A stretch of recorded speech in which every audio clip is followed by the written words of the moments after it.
Disappointing, insulting, and disastrous. This is how many people, particularly those from developing countries, have described the final outcomes of COP29 in Baku, Azerbaijan. Now that the dust is somewhat settling following the contentious gathering, what is the key takeaway? With COP29 described as a finance COP, the main focus was always going to be the final figure committed towards climate finance. This is the amount of money pledged by rich countries to help developing nations deal with the disastrous impacts of climate change. Countries in the global south were demanding a commitment of $1.3 trillion a year. Did they get it? Of course not. In the end, rich countries pledged only $300 billion annually by 2035. In their opposition to the adoption of the COP29 agreement, Indian Representative Chandri Raina described the plan as nothing more than an optical illusion.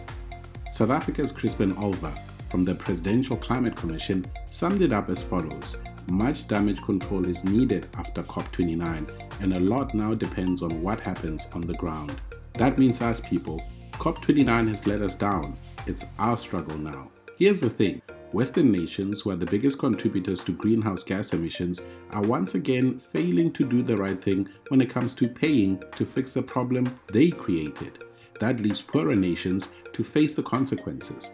The amount of money agreed to is just not good enough. The United Nations Framework Convention on Climate Change, or UNFCCC, has estimated that developing countries need $5 to $6.9 trillion to implement their national climate plans by 2030. The commitments at Baku are clearly far from what is needed. So where to from here? Well, COP30 is going to be held in Brazil's Amazon rainforest next year, and is going to be a crucial one if we are all to pick up the pieces. To quote Crispin Olva again, Brazil will have to weave together the different strands of ambition, finance, and development and build a more positive outcome than the fractious COP29. In the meantime, it's clear, very clear, that we all need to make our voices heard on this one.